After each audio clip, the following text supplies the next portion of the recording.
Hello and welcome to another movie review from MBE. Today, John, we are talking about the latest Netflix release. It dropped here on Sunday night here in the UK. It's The Five Bloods by Spike Lee, the director, and stars the likes of Delroy Lindo, Jonathan Majors, Clark Peters, Jean Reno's in there as well, the French guy, yes. The customary French guy that he always plays. Shithead in this. Yeah, so we talked about this film on Monday's movie news. We didn't know what the film was all about. We'd read the synopsis. We kind of gathered our thoughts on, the article in question. But we did say we were going to do the review. We both watched it this week. I'm sure we'll get into our thoughts and our feelings. But I'm going to hand it over to you now, John, to take us through this review experience. Yes, well, Stephen, the article in question, which we read at the beginning of the week, was pondering whether this was the perfect movie for right now, with obviously the fight for equality, Black Lives Matter thing happening after George Floyd being killed tragically, again by an abusive, corrupt police officer. Having watched the movie, I can say quite categorically, I think this is the movie for now. I think everybody should be watching this, especially people like Drew Brees, who think that the flag over in the United States is for one group of people, not the cohesive whole. When they say, I will not respect anyone that bends for the flag, that's not the case at all. You say especially for a certain person or a certain race or whatever, but I think this applies to all. You know, when you actually get to understand Storm and Norman's sort of, not political views, but his sort of morals. It really is an eye opener. He's fundamentally a good guy. Yeah, seeing it from another perspective. But you're absolutely right. It's very relevant for today and what we're living in. Absolutely, Stephen. But look, none more is this revealed than in this powerful opening montage that introduces the film. It starts, I believe, with Muhammad Ali. He's speaking about, why would I want to go and fight for the United States in Vietnam against these poor people? They don't treat me like a dog. Heavily paraphrasing, and it's powerful. The start, it shows you the struggles in Vietnam, the young children being killed. It highlights the sort of oppressive brutality of this war, what the United States were doing, essentially attacking a nation which was a fraction of the size of them. I don't even now, I don't know what it was about. No. It seems really idiotic to me. But it just reveals the struggles of black Americans fighting in wars for a country which wasn't itself giving them the freedoms that they were going out and fighting for. And just that idiocy and that sort of concept. Yeah. A country that didn't respect him in a sense. It was a really potent message, I've said in my notes, more so now than ever. I thought it was a really powerful way to start the movie. I'm pretty sure I read an article, and Spike Lee and the producers says that this was filmed prior to the movie even being in production. It was done during pre-production, so that laid the foundation right away. And just the concept of the story, which we'll get into later on, they rewrote huge swathes of this story. It was originally completely different, and Spike Lee came in with his team and they made changes, and it's just beautiful the way that he's put this together. He's re-slanted this to give us a different take on history and wars, which doesn't seem to be portrayed on the screen quite often enough for me. I don't know what you thought about that opening montage, though. John, I told you about the montage. Yeah, it was. I'd seen most of it just through, newsreels and stuff like that throughout the years. Some of it was eye-opening. Some of it I'd never seen before. Some of it shocked me as well. Yes. You hear about these things, but when you actually see it happening in front of your eyes, it's... The blood spotting? Yeah, it's horrendous, but it was the right decision from Lee to include this, because I felt it gave the film what its intentions were from the kick-off. It really did set the tone of where we were going to go. But it's one of those, you can't paper over what happened. It's part of history, and Spike Lee's one of these directors that's he's such an honest director, and matter of fact, and that's what I respect about him. That one of the reasons I wanted to see this film was because of him, because I knew he would bring that to the film, and those opening shots, as shocking as they were, they really pulled me in. But it also shows you what these men went through and why they are so struck with post-traumatic stress disorder, and they're all in bad ways in one form or another. But the sort of main protagonist, Paul, played by Delroy Lindo, he's particularly in a bad and dark place in this movie. And just showing you the real acts PTS, isn't it? Yeah, PTSD. What was Before going on? they knew what it was. Yeah. Yeah. But just revealing, you're right, Stephen, that again I spoke about it, it's been going on for 3,000 years, this condition, but it's took up until the last 30 years to actually identify it. It's disgraceful. But yeah, it's just highlighting the real things that were happening during this war. It was a beautiful sort of start to the movie. But Stephen, when we are introduced to these four guys, the four bloods which are remaining, not the five bloods, they're introduced in style. They all meet in the hotel lobby in Vietnam. I can't recall the city name. And right away, what struck me is they're all very personable. They all have the very distinct personalities. The banter starts immediately. It's like they have never been away. And you've experienced that before if you've been good ties with someone, even if you're away from them for 3, 4, 5 years. When you come back into their company, that bond, it's just immediate. You click back into it. These guys were obviously going through horrific things during their time in the Vietnam War. As soon as they're back together, that bond immediately. And you're seeing jokes about Trump and make America great again and stuff like that. And even though they've got distinctly different political views and different views on life in general, they've all got that bond that keeps them and ties them together. I really enjoyed the introduction of these guys and just the dancing sequence in the club. It was amazing. Some of the cinematography, which we will get into, but the way they track the actors. There was one later on with Otis and his daughter, and it's the camera's moving with them. It's beautiful. It reminded me of Jesse Pinkman in Breaking Bad when he's floating on the heroin trip the first time he takes it, and the camera moves with him. Some amazing shots, and none more so in that sort of club scene when they're dancing. Again, you see they're lively, they're larger than life. Things are starting off well for these guys, but it's about to go very, very dark indeed for some of these other characters as the movie moves on. I don't know what you made about the introduction of the four guys. Do you think it was a nice start? It was natural. Did it start the bond with them off early doors? You know, it's one of those ones where I can't remember the character's name, but you know, I think at this part in his life, he's had good fortune. We get to find out obviously what's happened with his fortune later on in the film, but yeah, I mean, it was very natural, you know, just the way they all sort of met up, you know, and there wasn't really any great storytelling or anything like that, you know, reminiscing or anything like that. It was really just to reacquaint themselves with each other. You're right, John, the flashback scene, you're talking about some camera work there and some visuals. It's something I did like, and I think when I heard about they weren't going to de-age these actors, you know, for the flashback scenes, I don't want to say I was concerned, you know, that's maybe a bit over the top, but I thought this might take us out of the picture. It didn't. No. It didn't at any point. Even the action scenes, which I thought, this is going to look terrible, it's going to look like Samuel Jackson and Captain Marvel, you know, a 70-year-old man trying to run like a 50-year-old man. The other thing was obviously the aspect ratio. For I think it's 4.3. They were going for the into grainy. You know, I don't know what that effect was, John, but it's like the cinematic grain. It was almost like when you see, you know, footage of Vietnam, you know, in the late 60s, early 70s. It gave that feel, and you were getting that very early on in the film. You're right. The disco scene, you know, the dance scenes were fantastic. We also get introduced to Paul's son, who is a key part of the film. When he first got introduced, I thought, he's going to be fodder. He's going to be some kind of emotional bargain here. You know, definitely not. You know, I think he's got a big part to play in this film, and we'll obviously talk about that. Stephen, I loved when he came in and he was trying to blackmail, obviously, Paul into giving him a share of the money, letting him tag along. Are you going to explain it to the rest of the bloods, or will I? And then immediately, he's almost trying to blackmail his father, and immediately it pans to him sitting, and the four of them are looking at him, and they're saying, look, what are we going to do with this guy? I reckon we should throw him out the window and stuff like that. Paul's like, that's my son. Don't talk about my son, saying you're going to hurt him and whatnot. They're bickering. But it's playful at this stage. But yeah, you're right. The way they introduce all the characters, including the son, it's great. It's natural. It allows the movie to progress in those first 20 odd minutes or so. I really enjoyed it. I enjoyed the flashback sequence as well, as you did say. Well, we are introduced to Storm and Norman, played by the magnificent Chadwick Boseman. The aspect ratio, I'm not entirely sure whether Spike actually shot this in 16mm film. I know that the studio or Netflix were pushing back against it, but I don't know if he actually got his way. Spike Lee, I'd imagine he would have got his way, just like Tarantino ultimately gets his way when he wants to do things.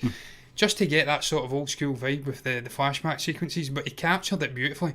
Even the colours and stuff like that, it felt like it was in the 70s, the late 60s. And just the way that Chadwick Boseman slipped into that younger character. He felt like a war veteran from Vietnam. Yeah. And you're right, the de-aging, it never really annoyed me at any point. I really enjoyed it. I says to you, it was almost, as the movie progressed, it was almost like these 4 older guys were stuck in a sort of strange purgatory setup where they couldn't get over the fact that they'd left a friend, his body, there in Vietnam, and they were getting on with their lives. They were kind of stuck in a rut. Paul, probably more so than the others. Whilst he was younger, he died there. He remained youthful. It's almost like Star Wars with the Force Ghost. He remained youthful. The rest all get older. Yeah. And I don't know. Obviously, it was because of budgetary stuff. They couldn't afford to de-age them. And as we see at the end, they technically do it for a little shot.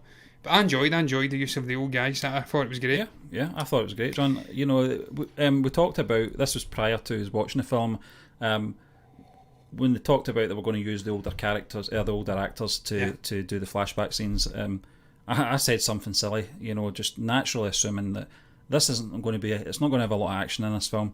I can't believe that for a minute, you know, that they're going to have that. Yeah. It's going to be more drama based. It is more drama based, John, but the action scenes really work in this film, you know. The second half of the movie, which we'll get to obviously, you know, is where most of the action takes place. Most of the first half is about reacquainting their relationships, you know, retracing their steps as well. They've got to find sightseeing. What they're doing is incognito. They've got to find someone that's basically a tracker, you know. Also, they're also thinking ahead when they do retrieve the gold, how they're going to get out of the country, how they're going to get this monetarised, you know, how's this going to work, because it's not legal. So that's all established very early on in the film. You know, the relationship, I can't remember the chap's name, the Godfather, what's Otis. We see him skip off from the group very early on. He's away, they don't know where he's going. Tien or something, I think the character's name is. It's a lady that he met 30 years ago. And when her daughter walks into the scene, I think they're sitting down having dinner. I knew right away, that's his daughter, and I think this is the first time he's meeting her. And again, it was powerful, Stephen, when she explains what she went through. She was called a whore and stuff like that. Really demonised for sleeping with the enemy. This is something we've seen in World War II with Dutch ladies and whatnot. When they were outed once, the Americans and the Brits. Daughter being mixed race as well. Exactly, it was a big issue. It was also a sort of, I don't know, it was an issue for the locals, and she was demonised. So again, all of this is just adding the layers emotionally onto the characters. It's creating the bonds with these guys early doors. This guy's got a daughter, he's having to be wished off. When the shit hits the fan later on in the movie, you're thinking you'll never get back to see his daughter again. No. So it's just laying the foundation, and it's really important for a story. And Spike Lee's the absolute master at doing it, just creating bonds with these characters, whether it be via humour or just emotional, straight out poignant stuff and things like that. I really enjoyed the start. I really enjoyed the way that he set up the premise of just retrieving the gold and storming Norman's remains and whatnot. And just that incredible speech from Chadwick Boseman. Stephen, I wrote it down. It's quite simply fantastic. Not just that, the way that Spike and the rest of the people involved, they were name dropping some famous black people from past who have perhaps been erased from history or not been given the limelight they deserve. Yeah, the recognition. They're putting up little things with the details and stuff. And also they do this with Crispus Attucks, and it's via this amazing speech from Chadwick Boseman, storming Norman. It says, "Who feels like they're ripping someone off? We was the very first people who died for this red, white and blue." Yeah, that's right. It was a soul brother, Crispus Attucks, at the Mother Effing Boston Massacre. We're dying for this country from the very get. All they give was a foot up our black asses. F that, I say the US owes us. I mean, Stephen, this is a character from 30, 40 years ago, and it still rings true even today. All they get is abuse, unlawful deaths from police officers and whatnot, and this is guys that are going out and fighting for their country. So again, it's more poignant and important even now than it was perhaps back in those days. And again, Spike Lee just knows how to get the dialogue right. He knows how to balance things. I think one thing that has to be established as well, and Spike Lee does it very well, John, that's Stormin' Norman's not a violent man. You know, he's been placed in a situation where kill or be killed, basically, you know. But his whole philosophy is based on Martin Luther King. You know, that's who he looks up to, you know. Steve, he's almost like Christ. I mean, I say it later on, but we can touch upon it now. He's portrayed almost like a Christ-like figure.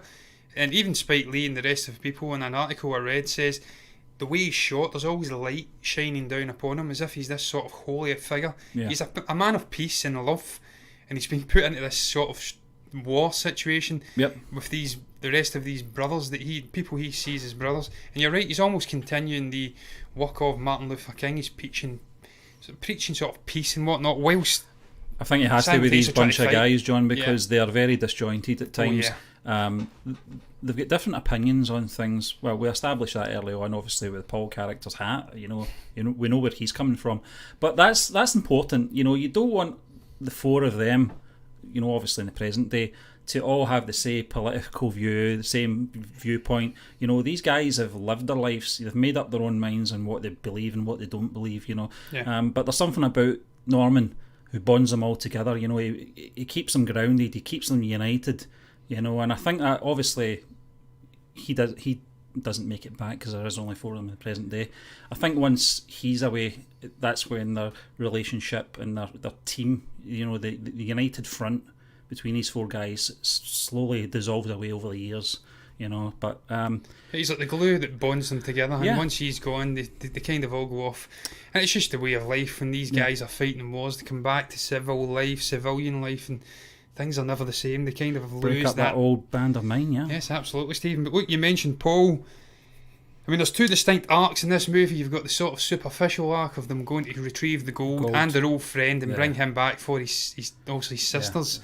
But then under the surface, you have this continuing sort of more meaningful theme of post-traumatic stress and just the ills of war, what it does to the regular man, and how they never seem to get the respect, especially like black people going back to the US after Vietnam. They wouldn't have got any respect at all. But Paul's sort of PTSD arc, his nightly hauntings from Storm and Norman, the aggression that's ripping out of him, people looking at him, he's want to fly for them, even the little Vietnam veterans who buy them drinks, he's want to kill them. He's quick to anger. Just the meaning and importance of this trip for him and his son, it's something that kind of runs through the movie. There is that thing that runs through the movie, John, that I kept questioning was, why is Paul so affected when the others were with him the whole time? There's something terrible has happened. Obviously, at this point, I didn't realise it was guilt. I just thought he's so traumatised with what he's seen, what he's witnessed. But then I thought, but the rest of them were all there as well, and they're not sort of same frame of mind as Paul. You kind of see a flashback though, I think, and he teams up with, I can't recall which other guy it was he teams up with, but he asks him, where's Norman? And he says, he's gone, man, he's gone. So he leaves that kind of ambiguous right to the end, so you're kind of wondering why is it he's so affected by this compared to the others. Could it be that he's just traumatised with the way he's seen his friend die, this leader, Christ-like figure, or is there something more nefarious going on? He keeps it running beautifully. And even his son, Stephen, I think, I'm trying to remember the son's name, if I'm right, maybe David. It's David, yeah. Just the way his relationship with his dad as well, the way that runs throughout the movie, that's sort of like the trifecta of themes and arcs that are going in this movie. You've obviously Otis with his daughter as well. But it's like the gold thing, the fraternity coming together, then fracturing again, and then Paul's story with his son and this relationship, what happened with him and Storm and Norman. It's just a simplistic story, it's very linear, but just it kind of divides off into different things, and it's beautiful the way it's handled, it really is. The actual script writers, I mean, again, I read an article involving these guys, well, one of them, I think it's Danny Bilson and Paul DeMeo, they've been together since the 70s, they grew up together, went to university together, I think. They've wrote an array of different movies, and also they worked in conjunction. The original story involved white soldiers with one African American, and there was sort of racial tension. That was the original concept. Storm and Norman would be alive, like obviously General Cuts, or Colonel Cuts from Apocalypse Now. They've mimicked that because they heavily were inspired. But then they changed it all when Spike Lee came in. He dabbled with it and changed it to a more black-centric movie, which I think is beautiful. They were happy with it. Well, certainly Bilson was. I don't know about DeMaio because I think he read it initially and then he passed away.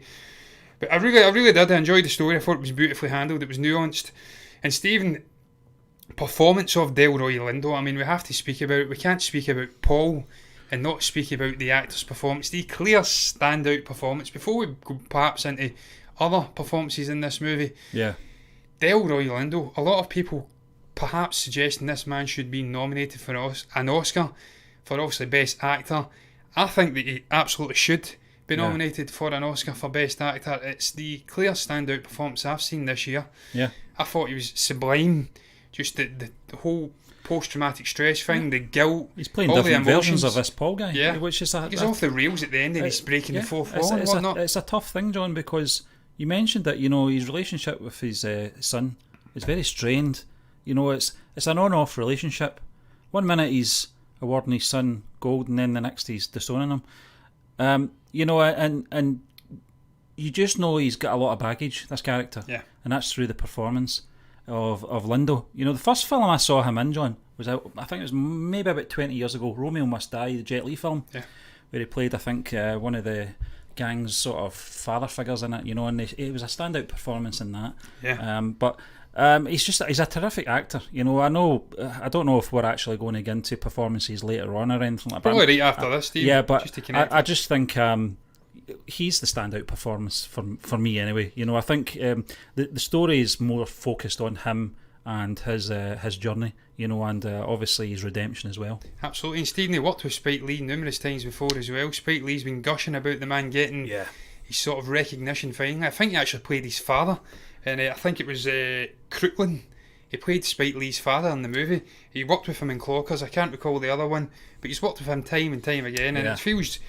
Well, it's justified, this man finally getting his just desserts in terms of recognition for a great performance. He's at least got to be nominated. But he has to. He has to, Stephen. It's a disgrace if he doesn't. But other standout performances, I really enjoyed David, the young son. I thought he was really good. The way he acted alongside Lindo. I thought he was going to be a thorn in their side, John. I thought he was going to be just a pain in the arse. But he wasn't. He really... his relationship with the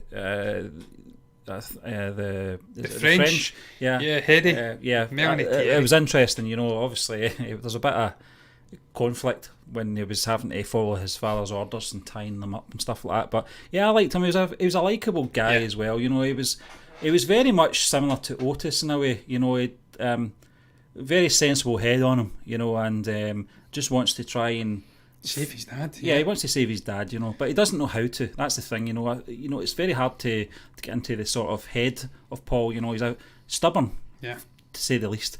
He's got that sort of bravado machismo thing going on as well, where I don't need counselling. He's a man of that time, where they just glossed over mental health issues. You manned up and get on with it. You don't cry and whatnot. Jean Reno as well, John. He's hardly in the film, but another incredible actor. And as soon as he came on, I didn't know he was in the film. I went, oh, there he is. Very brief at the very beginning, but you knew there was something up. You just knew this guy wasn't to be trusted. No, obviously further on in the film, he has a bigger role to play in that as well. But it was a great cast. But I think Chadwick Boseman is very spot sort of kind of cameo performance. But he just steals the screen, Stephen, every time he's on it. He's just outstanding. The man he's has just such not in it presence. enough, John. Or I would say him. But Delroy Lindo for me is the standout performer. Absolutely, Stephen, can't disagree at all. Stephen, we'll move on to, I've said Stephen 3 times there, I think. The incredible cinematography. We'll briefly get that out of the way. I don't know who did the cinematography for this movie, but they really managed to capture the magnificence of the Vietnam landscape. Absolutely incredible wide shots of these guys going down sort of valleys, and there's big mountainous scenes, the overhead shots of the river when they're going up and down it. Some beautifully crafted close-up shots of Delroy Lindo when he's going right off the rails. He's going through bamboo. The moving shots, as I say, capturing them dancing, capturing Otis and his daughter at the end. Some beautiful, beautiful shots in this. Yeah. And I can't really speak highly enough of the cinematography. Again, I mean, we keep talking about Netflix, Stephen. We've got a comment there. Diego says Netflix has great movies. They sincerely do. They really do. Yeah. When they do it right, they do it well. It seems to be improving year on year out. The calibre of director and filmmaker they seem to attract. I've got to mention the director of photography here because it is Newton Thomas Sigel. Three Kings, Drive, The Usual Suspects, X-Men Apocalypse, Crouching Tiger, Hidden Dragon. Jesus Christ. Sword of Destiny, that is. I don't know if he did the Superman Returns. Countless X-Men film. Valkyrie as well. I love Valkyrie. So you can see that Spike Lee's picked an absolute peach of a director of photography for this, and you can see it throughout the film, John. We talked about the aspect ratio. We talked about the colour tones. We talked about the. There was a lot of I don't know if it was me. I've not mentioned this to you, so I don't want to spring this on you and put you under the spotlight. But I felt there was a few shots that may have been designed for IMAX in there as well. Could be. It just felt it's a pity this film wasn't in the cinema because. There's a couple of little double shots as well where someone would hug somebody and then it'd go to another the end, wasn't it? Yeah, it'd go to another angle and they'd hug again. The last 40 minutes of the film, I noticed that more prominent. It was.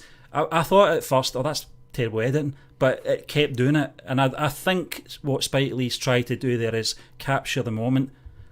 It might look like a little bit of a repeated sort of split second there, but I think he was just trying to home in it as quickly as possible. It was always when they were hugging, it looked like it was a double take. Yeah. Terence Blanchard as well, Stephen, before we move on from technical stuff, the composer, really enjoyed the score in this. Yeah. Quite understated in parts, but then there was some really poignant moments. It swelled. And the soundtrack as well. Yeah, he worked with Spike Lee on Black K Klansman. He's worked in 25th Hour, Inside Man, Red Tails. This is a great composer as well. Yeah. So he really has assembled a magnificent cast and crew around about him, and that's why this movie, for me, it's just sailed right under the radar, Steve, and I didn't know it existed until maybe 2 weeks ago, and I thoroughly enjoyed watching it. But I'll give my final thoughts on the movie when we're actually done speaking about the plot, because we're not quite at the end yet. We're not yet, no. But we're nearly there, Stephen. Also, they find the gold. It's the one thing that jars me in the whole movie. The manner in which David goes down to do the toilet, and he just happens upon a gold bar. Yeah. But I'll let them away with it because they had coordinates. They knew it was within the area, and the chances are probably high. When that was happening, I was actually thinking, what are they going to do when they find this gold? They've got no container or transport or anything like that. What they do is they lob it all into their rucksacks. Jesus Christ, the weight. They must absolutely weigh a ton, but that's what I was thinking. Yeah, they do, definitely do. And the heat, they're sweating like absolute. And they're all guys, lunatics.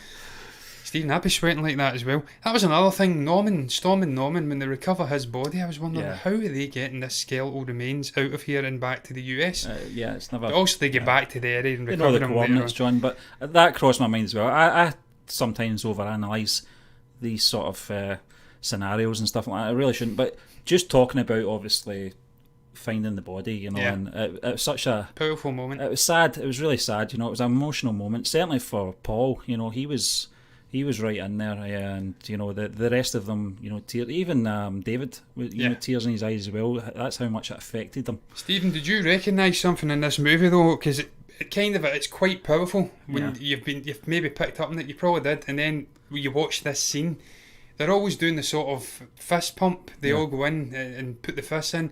Paul's always the last to put his fist in. Even in the flashback sequences, he's reluctant to put his fist in. He's always the last.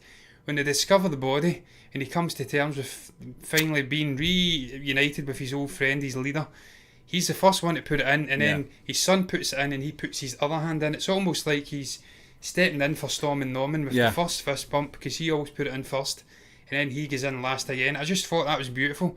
If you're kind of keeping an eye on these little things he's doing, these little Easter eggs, well, not Easter eggs because it's quite on the nose, but just, I loved that. That was a great little moment. Again, it just adds what this guy's... how much he looked up at him. Looked up at Storm and Norman. I should stay off that beer. It's going to my head.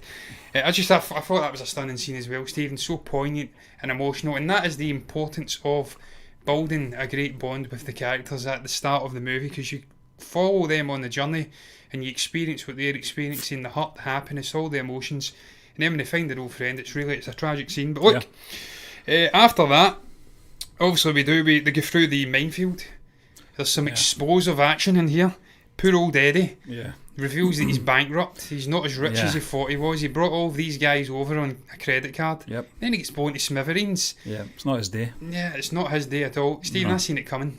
I can't lie. He's backing. I'm like, the French mine, people coming in to take the mines away, they reveal that. They're going through this whole battle. John, it was so obvious I didn't see it. I did think something bad is going to happen. I didn't think for a minute it was going to be a mine, but the way it happened, it was just so sudden, and out of the blue. He didn't even finish his sentence. I can't remember what he was saying, but just an absolute mess, wasn't it? The goal was horrific, Put me in mind of Band of Brothers. He was blown in half. But then also David, you have a sort of nervous moment as well. David stands on it. And again, it's like that movie Mine, I think. I can't recall who was in it. Big tall guy. He's stuck in a mine for a week. Then he comes off and realises it's not exploded. But with David, obviously it didn't, but a sort of piece of ingenuity from these guys gets him off and they save him. And then Paul just goes off the rails after this. He thinks he's being betrayed and he's trying to kill the French people and whatnot, the mine people. Mine people. D-miners, I don't know what you call them. And it's just a continual trip into absolute madness for Paul at this point. Obviously he does find peace at the end. But I don't know what you made of the sort of showdown between the Bloods, the Frenchies, as Av says, the sort of French mine people again, and the Vietnamese troops that subsequently leads on Paul going on one journey and the rest going in another journey. This is what I'm talking about, his stubbornness, John. Normally in films like that, at some point they meet up again. This is the last time they actually see each other, isn't it, live? Spoiler alert if you've not seen it. But well, it does say spoiler review, Stephen. Yeah, no, it doesn't. Sorry, I'll have to update that. It does. Live, you can't. I've spilled the beans, but it's in the description. Like I said, Paul is so stubborn. He's not going to turn his back and rejoin the others. But this is what I was talking about earlier on, about the tone of the film. Right up to then, it was mostly drama driven. This showdown is when the genre turns into action for me, and from there on in, it's so tense as well, because you want these guys to have the gold. I did. Yeah. I was like, I really want these guys to just have that fortune. I think it's the least they can have, after everything they've been through in their lives. Yeah. And then obviously the confrontation with the Vietnamese troops, obviously the reveal of the Frenchman as well, which it wasn't really a big reveal to me anyway. I don't know about you, John, but I saw it coming a mile away. What I did like though was that Otis did ask, I can't remember what Jean Reno's character's name is in this, but basically he really just wanted to know if that lady was involved in this, and he cleared it up. He made it very clear that she didn't know his intentions, but again, all hell breaks loose again. We've got grenades, we've got bombs, we've got rifles, everything's just going to shit, what's his face? Melvin jumps on a grenade. John, that was a fantastic scene though, wasn't it? Just the way that was done. We're talking about a film that's not got a massive budget and all that. There was something really powerful about that scene, and it didn't really have to do the guts and gore and big explosions. It was almost like a silent death, which is very strange for something we were talking about a grenade in. The way he just covered it and saved their lives. I think it was David and Otis, their lives. So again, it just shows you the power of the bonds. This man that's his brother, and he saved his brother. He sacrificed himself, the ultimate sacrifice. Stephen, you're right. The ending was absolutely fantastic. The actual the ending in Vietnam, that is, all of this fanaticism, the fighting, bullets flying all over the place. That great shot from David that takes out that French git. And the symbolism of the Make America Great hat as well, switching from Paul to this French guy. It's almost like evil incarnate on the head. I think it's important as well to mention, John, how he got the hat. Yeah. Obviously, Paul, meets his maker at this point. I loved that scene, Stephen, where he's singing Marvin Gaye. Yeah, I was going to ask, was it? I wasn't sure if it was Marvin Gaye or not, John, but it's just something that he'd made his peace with Norman, didn't he, prior to this? Again, it's like Christ-like. He comes and he says, I forgive you, brother. And you talked about those shots, that one where the cameraman's obviously moving back the way, and you see Paul walking through the jungle, and he's just talking into the camera. Yeah, amazing. Normally I don't like that breaking the fourth wall thing. He wasn't actually talking to us, it was kind of a looking off camera. Yeah, and it was it was a continuous scene, very much like 1917's, opening sort of scene in the trenches, but it goes on and on and on for a good 5 minutes or so. And obviously the Vietnamese soldiers catch up with him because they know. I don't know how they know that actually. Is it just they spot bullets from the gun on the ground, and I wasn't sure because one of them said, ones went that way and the rest of them went that way, and I'm like, how does he know that? I think the little guy, they picked something up. I don't know if it's a bullet, and he realises ones went away. But it was a tremendous scene, John. It was very powerful. Paul's, as I said, he's met his peace. He realises what happened to Norman was an accident. I thought it was a very powerful scene as well between the two of them, and it finally explains why Paul is the way he is and the rest of them aren't, Yeah, the flashback. The guilt that he's been carrying for over 40, 50 years, John. It's obviously Yeah, a real tragedy, him, Stephen. Yeah, it was a tragic also, figure, again, it's a tragedy. It kind of ends that arc of post-traumatic stress and just the horrors that these guys have to keep to themselves. People back then never had the out that they have now with psychiatrists and therapy and stuff like that. They had to man up essentially and get on with it. But Stephen, I just loved the symbolism of him digging his own grave in Vietnam. Yeah. It was almost like Stormin' Norman back in the 60s, 70s. He left there, he was guilt-ridden, he never had a life really, he couldn't have a connection with his son.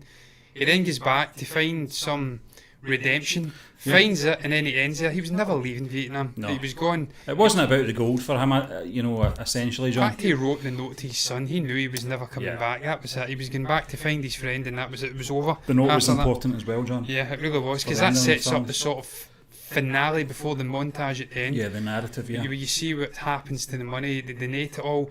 Kind of just doing what Norman wanted. He wanted it to go to black liberation and helping minority groups and people who need it the most. And I thought that was important for these protagonists. They didn't just hold it themselves. They gave it to charity. They gave it to the French lady. She helped out taking minds and underprivileged people from conflicts and stuff. It was really in Black Lives Matter. You get that scene with the Black Lives Matter people. Yeah. Again, more sort of prescient now than ever with what's going on. And then Norman's, the montage at the end. Norman's obviously remains being brought back to the US as well. That was a scene that really hit home for me. I don't know about yourself, John. Obviously, family members there with the pictures, the portraits. 40 years. Yeah, I mean it was heartbreaking, but I think at last they had found peace as well. Yeah, absolutely, Stephen. And I think that's what this movie's about. In the end, it's about fraternity, coming together, community, and just obviously the minority groups being treated wrongly, and then just finding peace through sort of heartache and. Just the message of Martin Luther King in general. I mean, you see Stormin' Norman saying it, I forgive you, the art is love, love is God. I mean, that's it, love is God. If we all come together and become one and just see past ignorance and idiocy, then it's going to be a better place in the world. I just can't get my head around these ignorant fools. Just that racism and stuff like that. But that's another rabbit hole we'll go down at some point, I'm sure. But Stephen, the montage at the end as well, it ends with Martin Luther King giving a great speech. It's a truly tremendous end to the movie. It was a year to the day, wasn't it? Before he was killed, obviously by some buffoon. But Stephen, final thoughts on the movie and its importance, I've said, with the current societal stuff happening. I mean, we've done that really. I don't really want to go too deep into it either, John, because it is a movie review we're doing. We're not a politics show or anything like that. But the article, going back to Monday, kind of gave us an idea of what this film was going to be about, regardless of Spike Lee's involvement. Once we knew he was directing this film, we got a bigger idea of where it was going to go. But I mean, it's one of those films that stays with you. After watching it, I've continually thought about it over the last few days. Not many films do that for me. It's a film that's so layered in detail. But Spike Lee, it's one of the things I love about his films. It's the detail, and the writing as well. Just some of the dialogue. You've rhymed some of it off, John. Some of the more sort of standout quotes. But it's mostly from Stormin' Norman and Paul. Yeah, exactly. And the casting as well. Just a fantastic cast. You feel like they are brothers, these guys, and what they've been through. And a tremendous film. It's one I will go back to. Absolutely, Stephen. You mentioned dialogue. I feel like it would be remiss of me not to mention this one bit of dialogue before I move on to my final thoughts. Paul's saying to the little fat French guy, I mean, that's 2 miles there. You can't expect me to walk that. He says, so what? You're scared of a little exercise, fat boy? I just want. That was good. Yeah. So off the rails. He hates everybody. It was a hilarious moment. He had some amazing scenes. I'm more sober than ever. Some amazing bits of dialogue. But Stephen, you're right. This movie. 2.5 hour long movie. It's not a short movie by any means, but such is the way that it's been crafted, such is the way that the characters pop off the screen, the way they're handling themes, and just the story in general, flip-flopping back and forth between the Vietnam conflict and these guys dealing with what they're dealing with in the current day. It flies by. It absolutely flies by. I thoroughly enjoyed it. I really enjoyed Delroy Lindo's performance. The cast in general I really enjoyed. I enjoyed all the technical aspects, the 16mm film if it was used, the aspect ratio changing it, getting up and down. It was just a beautifully crafted movie with some deeply powerful messages in there for society nowadays, more than ever. Some really great moments just in terms of visually, thematically, everything in there. I really enjoyed the movie, and I would highly urge anybody who hasn't yet seen it, who's a fan of Spike Lee, to go and watch the man's movie, because it is thoroughly fantastic. But Stephen, I don't know if you're finished, I am. because I haven't got much more to say, so that is going to round up our movie review, spoiler review for The Five Bloods. What's your thoughts on the movie? Have you had a chance to go and see it on Netflix yet? If you have, and you perhaps have something to say about it, do you like it, love it, hate it? What's your thoughts on some of the characters? Should Delroy Lindo be nominated for an Oscar? Should he win Best Actor? You can comment below and let us know what your thoughts are on anything you've got to say, or perhaps some of those points. You can also like the video if you've enjoyed it, and you can subscribe to the channel if you want to see us talking movie reviews and just movie news in general again. And if you do, then you'll see us again on Monday for MB Movie News. And I'll try and go to that. There you go, guys. See you after.